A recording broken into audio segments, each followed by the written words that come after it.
keyakinan dan solidaritas. Keputusan-keputusan itu akan lebih penting stakes-nya daripada menurut saya pun resiko kesehatannya sekarang. Yang jelas hidup kita tidak akan sama lagi. Apa yang terjadi saat ini yang kita hadapi selama 2 bulan terakhir ini itu mengubah begitu banyak hal dalam kehidupan kita. Sehingga kalaupun misalnya insya Allah kita akan segera bisa keluar dari pandemi ini, rasa-rasanya memang tidak semudah itu kembali ke seperti dulu, akan terbentuk normalitas yang baru, Mas Menteri. Apa saja itu kira-kira? Apa hal-hal normal yang baru yang akan kita lihat nanti? Mungkin kita mulai dari mikro ya, sebagai individu dulu. Value daripada keluarga.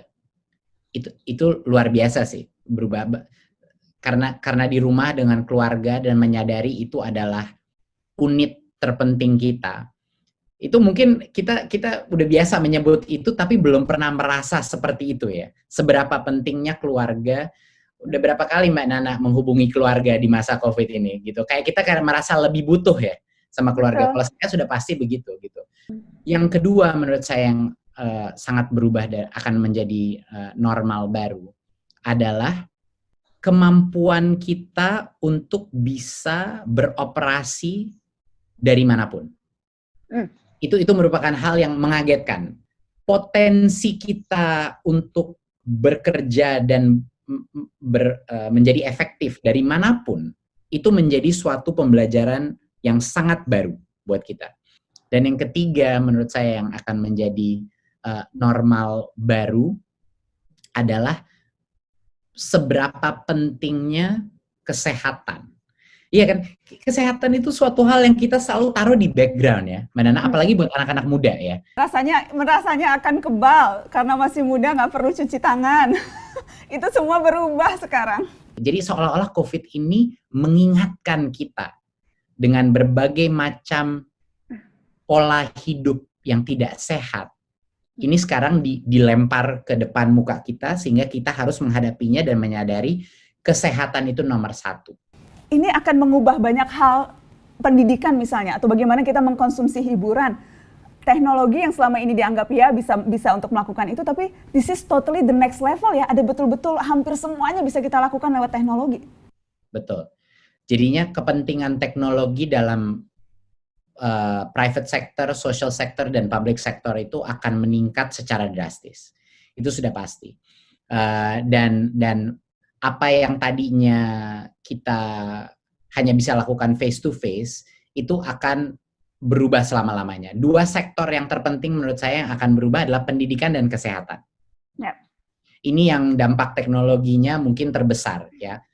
Di pendidikan karena dengan tools-tools software ada berbagai macam yang tadinya kita disekat-sekat karena terconstrain dengan classroom dan lain-lain. Sekarang kita bisa berhyper inovasi karena kita bisa lebih personalized, lebih segmented learning-nya dengan multimedia. Jadi bukan hanya guru duduk di depan murid, tapi dengan berbagai macam tool-tool lainnya. Video, digital chalkboard, dan lain-lain. Sekarang Mbak Nana di rumah-rumah yang mengajar ini bukan cuma guru dan murid. Yang mengajar adalah sekarang kombinasi antara guru, murid, dan orang tua. Iya, dan itu yang ideal kan sebetulnya. Betul. Jadi orang tua tidak lepas tangan dari tanggung jawab pembelajaran anak. Itu yang kita inginkan kan? Itu luar biasa sih. Untuk pertama kalinya kita melihat dari 2 sisi. Kita melihat orang tua untuk pertama kalinya sadar betapa sulitnya mendidik anak. Itu nomor 1. Jadi empati terhadap guru meningkat secara drastis. Dan di sisi lainnya, guru juga menyadari untuk pertama kalinya bahwa tanpa adanya peran orang tua yang baik dalam pendidikan itu, pendidikan anak ini tidak akan sukses. Jadinya krisis ini memaksakan suatu situasi ideal, bukan situasi ideal, tapi pembelajaran ideal, di mana pendidikan anak itu adalah kolaborasi antara orang tua dan guru. Dan bukan cuma orang tua, kadang-kadang kakaknya juga. Ya, seluruh keluarga. Ya, jadi keluarga, guru, dan murid itu merupakan satu tim untuk mensukseskan pendidikan anak. Dan dari situlah kalau saat kita keluar dari zona nyaman itulah di mana pembelajaran terjadi. Dan itu kita tarik lagi kepada kondisi COVID ini. Kita semua keluar dari zona nyaman, Mbak Nana. Dan ini membuktikan bahwa satu-satunya cara untuk benar-benar belajar dan grow, tumbuh sebagai individu, mau itu murid, mau itu orang dewasa, adalah untuk keluar dari zona nyaman kita. Disitulah level pembelajaran paling optimal. Tadi menarik ya Mas Menteri katakan soal bagaimana sains, orang menjadi semakin percaya sains seharusnya, menjadi semakin menjunjung ilmu pengetahuan.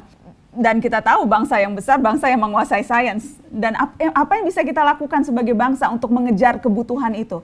Karena kalau kita lihat angka-angka, kalau kita melihat hasil survei, rasa-rasanya sains belum menjadi prioritas bagi bangsa ini, Mas Menteri. Itu yang disayangkan. Tapi sekarang tidak ada pilihan.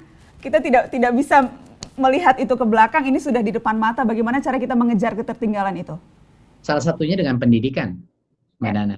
Ya, jadi kita di kementerian ini akan maju duluan dari sisi pendidikan, terutama di pendidikan IPA itu, bahwa cara kita mengajarkan sains itu harus berubah juga. Kita harus mengajarkan sains dalam konteks dunia yang real. Seperti banyak sekali kita mengajarkan ada acara-acara yang menjelaskan mengenai COVID, tapi sebenarnya itu suatu biochemistry. Kita lagi menjelaskan biologi, kita lagi menjelaskan suatu konsep IPA. Tapi menggunakan COVID sebagai itu, atau menggunakan konsep matematika dengan testing, tapi menggunakan konteks COVID. Jadinya kita harus menjadikan sains itu sesuatu yang menyenangkan dan real, sesuatu yang punya benefit yang tangible di dunia yang nyata. Jadi kita harus mengajarkan anak kita dengan cara yang menyenangkan, dengan cara yang bukan teoritis saja, tapi dengan menggunakan contoh-contoh bagaimana sains membantu kita sebagai manusia. Salah satu kesadaran kita adalah kita melalui suatu krisis yang sudah diprediksi. Tapi kita tidak mendengarkan sebagai dunia. Kita tidak mendengarkan saintis. Marilah kita belajar dari COVID. Untuk kita sekarang mendengarkan seluruh saintis dunia yang sudah sepakat bahwa climate change itu merupakan problem utama manusia ke depan ini. Bukan hanya pandemi, tapi juga ada satu krisis lagi yang potensinya lebih besar lagi, yaitu climate change. Apakah kita sebagai manusia akan ignore?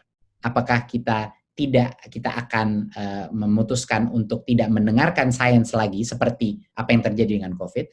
Karena kalau kita tidak semua menyatu sebagai manusia seluruh bumi dan tidak semua sepakat untuk menangani ini, krisis ini tidak akan terhandle. Jadi harapan saya adalah harapan saya kita kapok Mbak Nana dengan COVID-19 sehingga kita sadar bahwa perubahan iklim harus kita tackle sebagai spesies manusia secara serentak sekarang, nggak bisa ditunda lagi gitu. Dan itu harapan saya, dan harapan saya adalah dari sistem pendidikan akan kita dopong. Itu akan kita bantu dan akan kita fokuskan kurikulum IPA kita terhadap climate change dan terhadap apa yang terjadi perubahan di bumi ini dan apa yang harus kita lakukan untuk memitigasi masalah itu.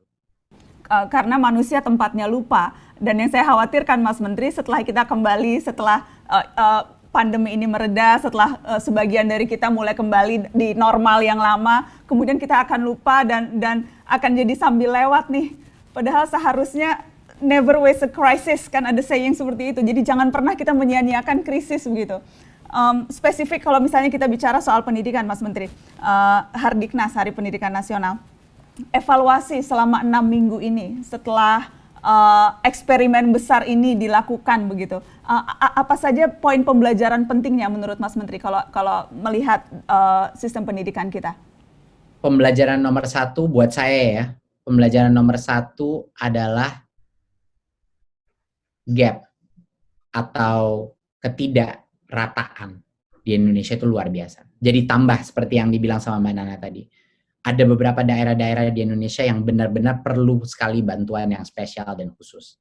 Dan mereka itu jadi dengan kondisi krisis seperti ini, digital gap-nya juga widen, ekonomi gap-nya lebih widen lagi, dan itu menjadi suatu wake up call bagi kita gitu di pemerintah bahwa wah ini benar-benar gap antara the have sama have not itu besar sekali. Jadi daerah-daerah tertinggal itu harus benar-benar dibantu. Itu nomor 1. Kedua adalah bahwa walaupun masih tidak ideal dan masih tidak optimal, memang pembelajaran face to face itu banyak positifnya. Tapi kalau kita menggunakan dan menjadikan hybrid dikombin dengan teknologi, potensinya menjadi luar biasa. Kalau ada kombinasi antara meeting bertemu face to face, tapi juga ada kombinasi dengan remote learning dan online learning, itu potensinya menjadi jauh lebih efektif kalau menurut kami. Dan itu yang akan dilakukan, membuat perpaduan digital dan non digital itu, Mas Menteri? Pasti.